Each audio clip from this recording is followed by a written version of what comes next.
बाबजी।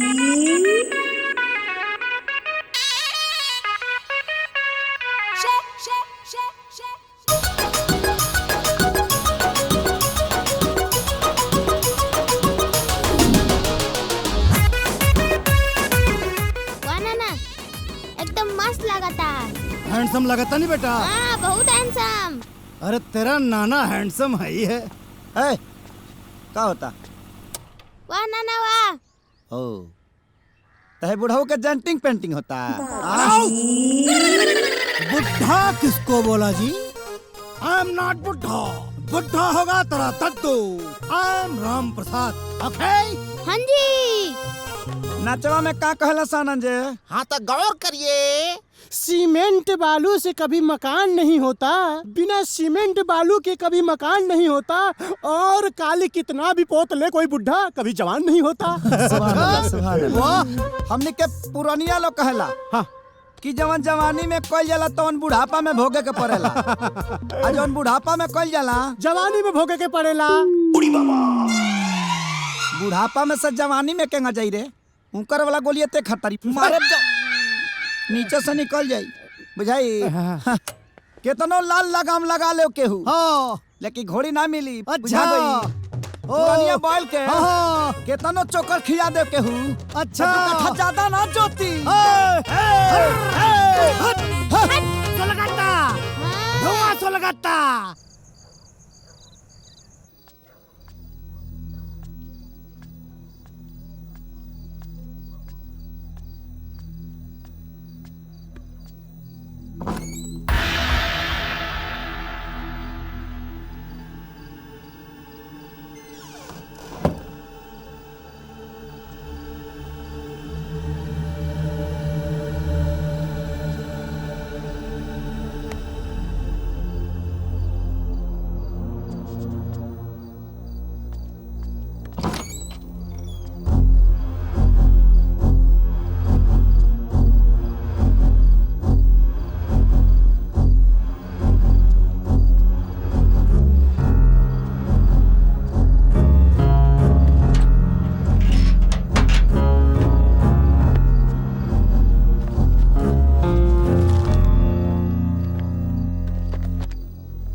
इतना गिर गए कि चोरी भी करे लगले।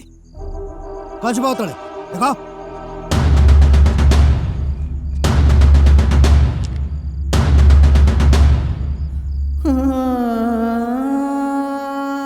फोटो के अपना साथ रखल तो दूर, एक छुए लायक तो नहीं थे। अब ये फोटो छीनने से का फर्क पड़े वाला बा?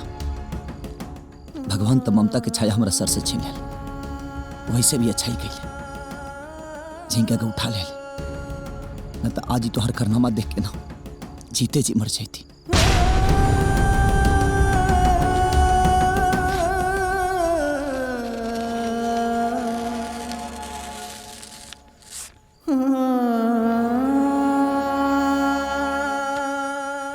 ऐसे भी ये फोटो की जरूरत तो होके अब नहीं की।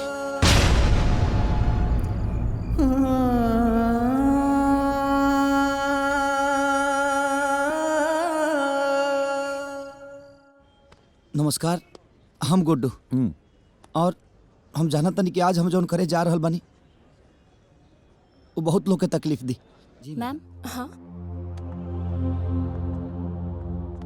लेकिन एगो जवान बेटा का कर सकेला? एक गुटुआ हमरे के जिए ना दी।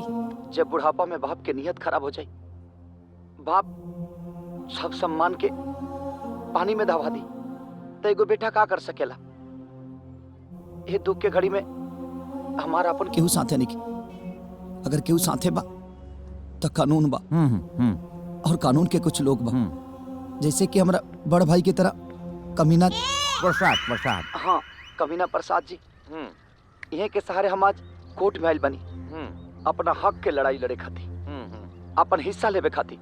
हम जानता नहीं कि थोड़ा सा ही दुख बा हमरा खाती। अगर ये उम्र में बाप ऐसे करी तो एगो बेटा पका गुजरत होई। अरे वो लोग इन सब समझतो कब। मुखिया जी तनी हाई देख ली, गुडवा अपने बाप के खिलाफ कोर्ट में केस करे जा रहा बा। और कमीना प्रसाद जी हमरा साथे बनी। पंडित जी कलयुग है, कलयुग कुछ भी हो सके। नाना हाँ बेटा। मामा तोहरा पे केस करे बाड़े। केस नानी केस कइले बा। नानी मामा नाना पे केस करे बाड़े। हाँ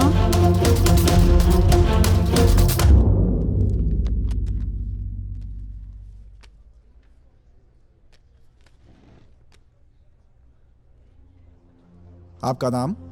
हजूर गुड्डू कुमार। मामला क्या है? मेरे पिताजी संपत्ति से बेदखल करने के लिए बुढ़ापे में शादी कर रहे हैं और मेरे साथ साथ एक लड़की की भी जिंदगी बर्बाद कर रहे हैं। हजूर मैं चाहता हूं मुझे इस अदालत से न्याय मिले। आपके पिताजी का नाम? श्री राम प्रसाद।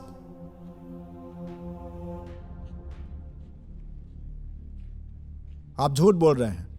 का? आधार पे आपके पिताजी का नाम श्री राम सेवक प्रसाद है।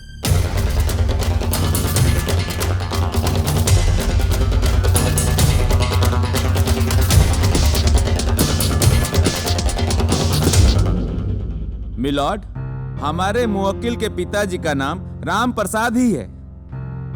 आधार कार्ड में टाइपिंग मिस्टेक की वजह से कुछ गलत प्रिंट हो गया है। गलती चाहे जो भी हो, लेकिन इस आधार कार्ड के साक्ष्य के अनुसार राम प्रसाद गुड्डू के पिता नहीं है। अब इसलिए अदालत गुड्डू को अगली सुनवाई में असली कागजातों के साथ उपस्थित होने का हुक्म देती है। Court is adjourned. हो जाए बाद में एंग होई हो जाए। आवो तो सही, आओ। ढंग के पेपरे तैयार ना रहे और चल देला अदालती कार्रवाई में भाग लेवे खातिर। अरे पहिल के सुनवाई में जज साहब के शक हो गई ना यार। अरे यार ते में हमार कौन गलती बा? आधार कार्ड हमारे घरे बनेला। कौना दुनिया में रहेला महाराज? हतना दिन से आधार कार्ड लेके पॉकेट में घुमा तोड़, ओमे का लिखल बा ना लिखल बा लौकल नहीं खे कबो। डॉक्टरी पढ़े वाला और आधार कार्ड न देखला अपन। अरे पहले ही सुधर गईल रही तो अब आज ही लफड़ा न भइल रही। अरे तो पहले ना सुधरल तो अब सुधर जाई। हाँ चल आधार कार्ड ऑफिस पर। सुना ये आधार कार्ड ऑफिस सेकेंड सैटरडे के हाफ टाइम हो गई, मतलब बंद हो गई हुई। अभी बहुत जोर से भूख लगल बा, दबा के खाए के मन करता है। भूख तो लागल बा हमनियो की। एगो काम करस तनियो को खा लिया सा और किलो साहब के भर पेट खिया दिया सा। ठीक है ए भैया पैसा वकील साहब दे दे। ए 3 प्लेट छोला भटूरा। अरे ना हो चाय, 3 गो चाय। हाँ भाई, हम अपना पैसा से खाली चाय पिए नहीं, बाकी सब क्लाइंट देला। बैठो बस पार कर। आज काम हो जाए ना? हो जाए। क्या बात है? ये आधार कार्ड में फादर्स नेम करेक्शन करवाए के बा। हो जाएगा तो कर दीजिए। रजिस्टर मोबाइल नंबर है ना? हाँ है। जो करेक्शन करवाना है लिख के दे दीजिए, 1 हफ्ते के बाद हो जाएगा। अरे यार 1 हफ्ता बाद अब तब ले तो के पता बा सारा खेला ही बिगड़ जाई हमार। अरे भाई ये सब काम यहाँ नहीं होता है, सरकार के पास भेजना पड़ता है और टाइम लगता है, जिसके कारण तब तक अपना खेला चलाइए। आप समझ नहीं रहे, हमारे जीवन का सवाल हो, हमको अभी चाहिए। अरे यार गजब पागल हो, तुम्हारे जीवन का सवाल है, मेरे जॉब का सवाल है। सरकार से सैलरी लेते हैं, तुमसे नहीं, समझे? अब एक प्रोसेस होता है, एक प्रक्रिया होता है सरकारी काम में, तब जाकर वहाँ पर काम होता है, समझे ना? बाद में आइएगा। सरकारी यार पता बा, कहीं पति के नाम गलत, कहीं पिता के नाम गलत, कहीं बेटा के नाम गलत, पूरा जीवन सरकारी दफ्तर में बुला के नाश कर रखते हैं। अरे भाई बाहर चलिए, बाहर चलिए। चलो अरे बाहर चलिए। एक मिनट। अरे भाई चलो, सॉरी चलिए आप लोग। चलो बाहर यार, बाहर चलो यहाँ से। चलो। पगला गइल बड़ो, पूरा पगला गइल बड़ो। अरे यार तो का करिया है? 4 गो केस और ठोका जाई नू तो आदमीये बन जइबो। देखा तारा केंगे बतिया होता बुझाता कि प्रधानमंत्री के कुर्सी पर बैठल हाँ तो जान ले ले बका। हाँ जान तका करी। चलो चलो 2 गो चाय दी। तहार शरीर के खून में जे ढेर उबाल मारा तनु ओकरा के थोड़ा कंट्रोल में राखल करा। अरे आधार कार्ड नहीं खे त राशन कार्ड बा, स्कूल के सर्टिफिकेट होई, बैंक के कागजात बा, अरे वोटर आईडी कार्डो बा। इस सब में से कोनो एगो कार्ड हमरा के चाहिए जो सरकारी होखे। जल्दी से जा घरे और लेके आवत जा। हमारा आधार कार्ड चली।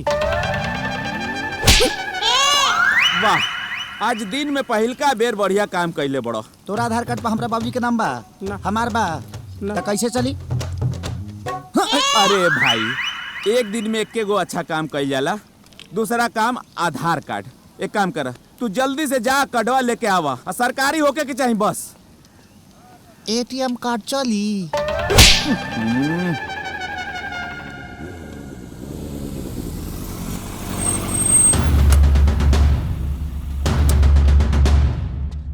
रुका मामा तोहर एंट्री नहीं खे। हट।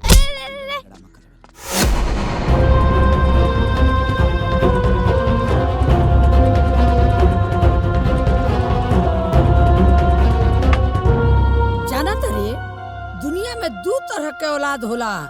एक सुपुत्र जे अपना माई बाप के तीर्थ प्रयाग ले जाला, आ एगो तोरा ऐसन कुपुत्र जे अपना माई बाप के कोर्ट कचहरी घुमावेला।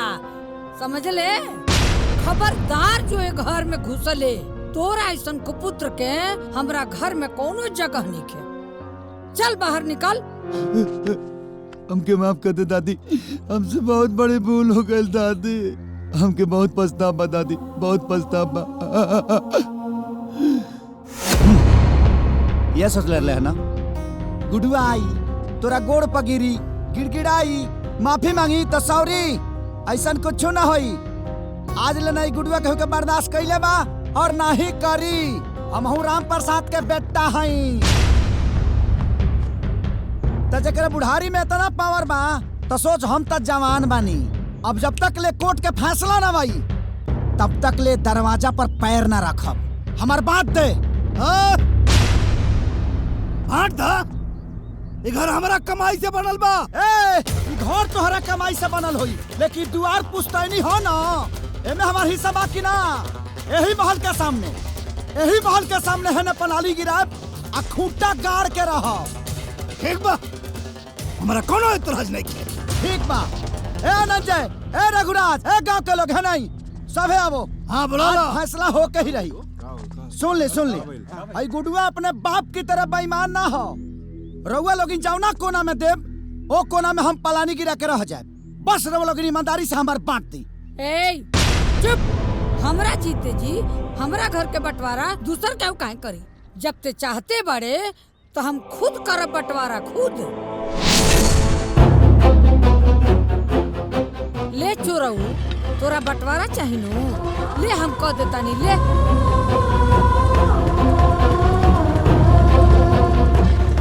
ए दादी ये तू बहुत गलत करत तारू। हमरे गुड्डू भैया के भगवान राम जैसन बनवास भेजे तारू। गलत करत तारू दादी। हमार बात तो सुना।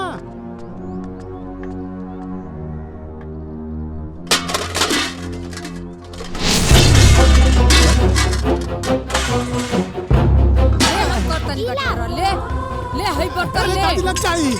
भाग भाग रे रघुराज। कोना ले ले और चाहिए ले और ले बर्तन ले इहो ले जो ले हई कुकर है इहो ले जो ले हई थाली है।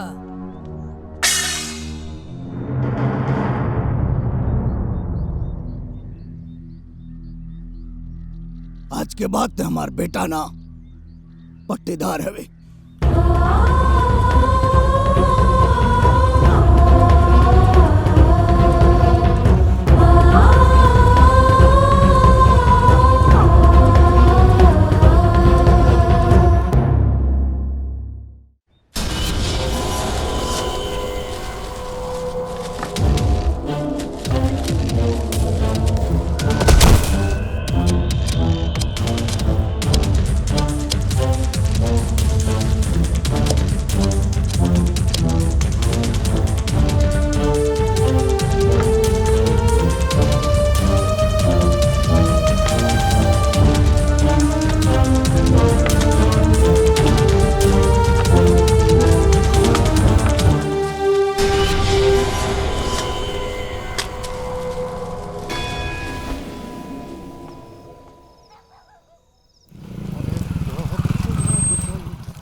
गुडुआ ते ई सब का करत अड़े? अरे रह के तोरा दिमाग पे भूत सवार हो जाला। ते बाबूजी से दुश्मनी ठंडले बाड़े? हाँ? और तू लोग अपने भाई के बिगड़ने पड़ा। तू लोग निकल यहाँ से। आज तो तू लोग के बाबूजी के खाना बनाओगे, हाँ? चूल्हा जलाओगे। यहाँ मत तुम्हारा यहाँ। दीदी ये तू ठीक नहीं करत। अच्छा हम ठीक नहीं करत और तै ठीक करत आड़े। अरे पूरी दुनिया तोरा पे थूकी, कभी सोच ले बाड़े? गुड्डू, टीवी, अखबार, फेसबुक, व्हाट्सएप सब जगह तोहरे ही खबर चलेला। बाबू, समाज में परिवार के बड़ा बदनामी होला। अच्छा तक खाली हमारे दोस्त बकाए में ना तो हर दोस्त ना बा। तू चल हमरा संगे, बाबूजी से चल के माफी मांग ले। हम बाबूजी के समझाई, सब बाबूजी समझ जाइए। चल ना भाई, चल ना। बात अब बहुत आगे बढ़ गई बा दीदी। अरे कुछ नहीं के बढ़ल, काल सब ठीक हो जाए। तू बस चल के बाबूजी से एक बार माफी मांग ले भाई। चल, हाँ चल। ये संभव नहीं है। अगर ते आज हमार बात ना मान लेना गुडुआ, तो हमने ई घर में कदम ना रखब, बुझले? दीदी लड़ाई तो अब ठान गई बा। अब केहू हमारा साथे रहे आ चाहे ना रहे, हमके कोनो फर्क पड़े के नहीं खे। और हाँ, एगो जवान बेटा के रहते हुए एगो बूढ़ बाप ए उम्र में बियाह करी तो कौनो बेटा कैसे बर्दाश्त करी? अब तक कानून हमारा साथे बा, हमहू दिखा दे। ई तो कानून के बात करे लगल। ठीक बा अगर तोहार यह मन बन गइल ह, तो अब हम ई घर में ना आए गुडुआ। हम जात हई यहाँ से। आज हमार भाई हमार ना भाई। हम जाता नहीं, अभी घर में कबो कदम ना रखब।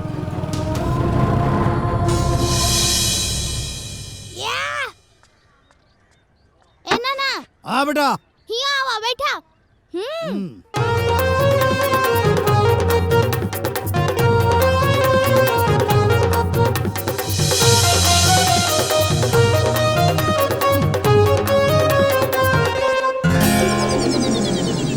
माई।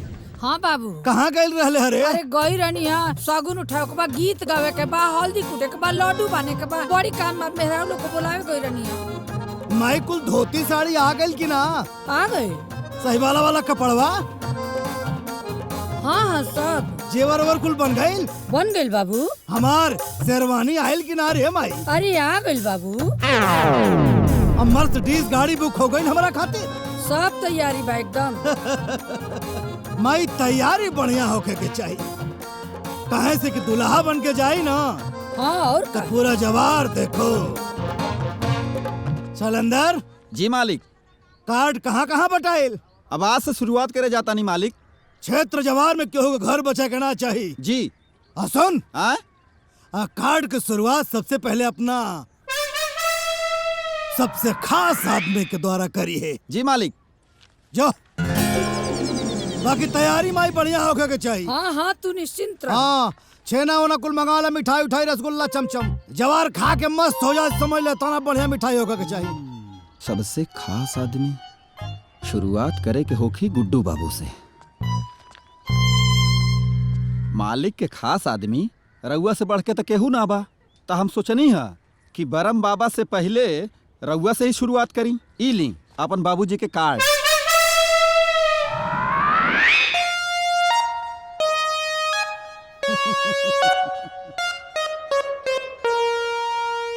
पक्का मूड बना के बाकी आज लात खाई।